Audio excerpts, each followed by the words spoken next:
वृंदावन श्रीनिम्बाक कुंज के महंत निकुंजवासी संत दास की श्रद्धांजलि सभा में संत, महंत व धर्माचार्यों ने उन्हें अपनी भावांजलि अर्पित की। भावांजलि अर्पित हुए वक्ताओं ने उनके जीवन चरित्र पर प्रकाश डाला। संतों ने कहा, निकुंजवासी महंत संत दास की भक्ति, सहृदयता, परोपकार एवं श्रीनिम्बाक संप्रदाय के प्रति उनकी निष्ठा व समर्पण अद्वितीय था। मोतीझील स्थित श्रीनिम्बाक आश्रम में आयोजित निकुंजवासी महंत संत दास की श्रद्धांजलि सभा में संतों ने कहा कि श्रीधाम वृंदावन के साथ निम्बाक संप्रदाय में विशेष निष्ठा थी। महंत वासुदेव शरण ने उनकी भगवत भक्ति की सराहना की।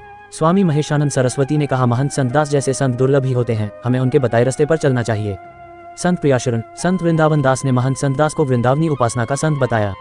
तो अशोक शास्त्री ने कहा, महंत संत दास जैसे संत वर्तमान में विले ही बचे हैं।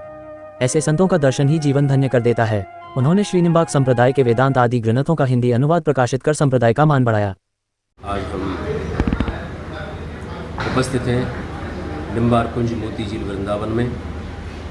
यहाँ के संस्थापक अध्यक्ष परम श्रद्धेय प्रातस्मरणीय तपोमूर्ति परम विरक्त सबके शुरदय सद्गुरुदेव श्री संतदास जी महाराज अब इस वृंदावन धाम में ही अपना संपूर्ण जीवन व्यतीत करके ठाकुर जी के परम धाम में गमन कर चुके हैं।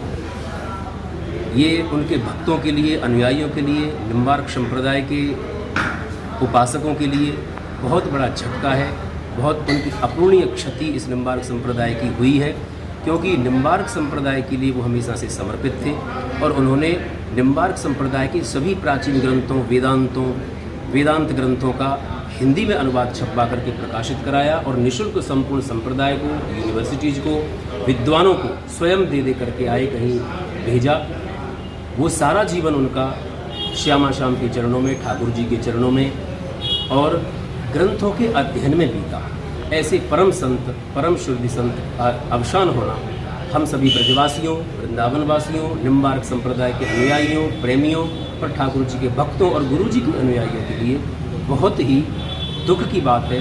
उनके लिए इस जीवन में इस गैप को भरना, इस स्थान को भरना अब बिल्कुल भी असंभव है और सब गुरु जी के लिए बहुत ज़्यादा दुखी हो रहे हैं, जबकि संत के लिए दुखी नहीं होना चाहिए। वो संत होते हैं, सबका कल्याण करने के लिए आते हैं, लेकिन गुरुजी ऐसे ही थे जो सबसे बहुत ही ज़्यादा स्नेह करते थे, तो सब लोगों से जुड़ाव का अनुभव करते थे, जिसकी वजह से आज गुरुजी के न रहने से सभी बहुत ही व्याकुल हृदय से उनका स्मरण कर रहे हैं। आज निम्बार्क कुंज में दूसरे ही दिन, कल गुरुजी का अवसान हुआ था 16 तारीख को, 10वीं तिथि को, आषाढ़ शुक्ल 10वीं के दिन, क्योंकि आज से सूर्य दक्षिणायन हो रहे हैं। तो महापुरुष हमेशा ही अपनी इच्छा से आते हैं, अपनी इच्छा से जाते हैं। उन्होंने उत्तरायण में ही भगवान के प्रयाण के लिए उस स्थान को, समय को चुना और वो अपनी ही मर्जी से, जिस प्रकार भगवान अपनी मर्जी से आते जाते हैं संसार में, वैसे ही उन महापुरुष ने भी अपनी इच्छा से ही इस समय को चुना और सूर्य के दक्षिणायन होने से एक दिन पहले ही ब्रह्म मुहूर्त में सुबह सुबह उन्होंने अपना प्रयाण किया ठाकुर जी के चरणों में।